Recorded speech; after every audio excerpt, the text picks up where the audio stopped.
हमारे साथ जुड़े रहने के लिए हमारे YouTube चैनल को सब्सक्राइब करें, साथ ही बेल आइकन को दबाएं। नेटवर्क न्यूज की खबरें सबसे पहले देखने के लिए। राम सेतु के अस्तित्व को लेकर बड़ी बहस। जल्द शुरू होने वाला है राम सेतु के लिए बड़ा प्रोजेक्ट। क्या सच में प्राकृतिक है राम सेतु? होगा बड़ा खुलासा। भारत और श्रीलंका को अप्रत्यक्ष रूप से जोड़ने वाला पुल राम सेतु को लेकर बड़ा फैसला किया गया है। इस फैसले के बाद राम सेतु से जुड़ा बहुत बड़ा रहस्य दुनिया के सामने आ जाएगा। सालों से चल रही बहस खत्म हो जाएगी। दरअसल राम सेतु की उम्र का पता लगाने के लिए नेशनल इंस्टीट्यूट ऑफ ओशनोग्राफी की एक टीम पानी में उतरकर इसकी जांच करेगी।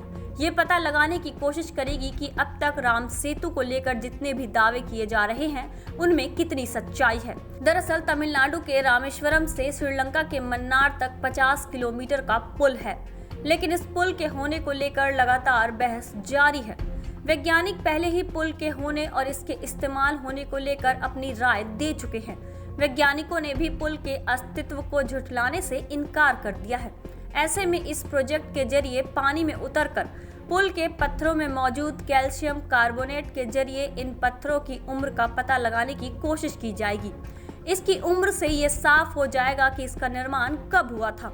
वैज्ञानिकों ने यह भी कहा कि इस रिसर्च में राम सेतु को किसी भी तरह का कोई नुकसान नहीं होगा। राम सेतु का जिक्र वाल्मीकि रामायण में मिलता है, जिसमें रावण द्वारा माता सीता को अपहरण करके श्रीलंका में कैद करने का जिक्र है, जिसके बाद माता सीता को बचाने के लिए श्री राम की वानर सेना ने नल नील की अगुवाई में ये पुल बनाया था।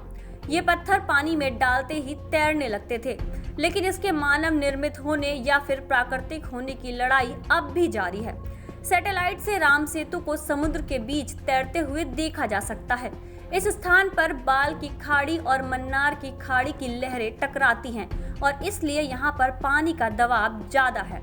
हालांकि लहरें कुछ कम हो जाएं तो राम सेतु पर रिसर्च ज्यादा बेहतर तरीके से हो सकेगी।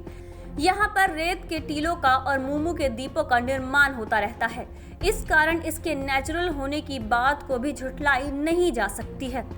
अब जानते हैं आखिर राम सेतु के अस्तित्व की लड़ाई क्यों शुरू हुई। दरअसल साल 2007 में यूपीए की सरकार सेतु समुद्रम शिपिंग कैनाल नाम का प्रोजेक्ट शुरू करने वाली थी, जिसमें समुद्र के नीचे करीब 83 किलोमीटर खुदाई करके भारत से श्रीलंका के बीच रास्ता बनाने का प्रोजेक्ट बनाने की तैयारी की जा रही थी। लेकिन बीजेपी ने इस प्रोजेक्ट में अड़ंगा लगा दिया और मामला सुप्रीम कोर्ट चला गया था। यूपीए ने तो राम सेतु के अस्तित्व पर ही सवाल उठाते हुए कहा था कि यहाँ कोई पुल नहीं है, इसे किसी मानव ने निर्मित नहीं किया था। हालांकि कई बहस के बाद ये साफ हो गया कि यहाँ पुल है, लेकिन अब रिसर्च के माध्यम से ये पता लगाया जाएगा कि पुल प्राकृतिक है या फिर मानव निर्मित। साथ ही ये पुल वाकई में कितना पुराना है, इसकी उम्र कितनी है।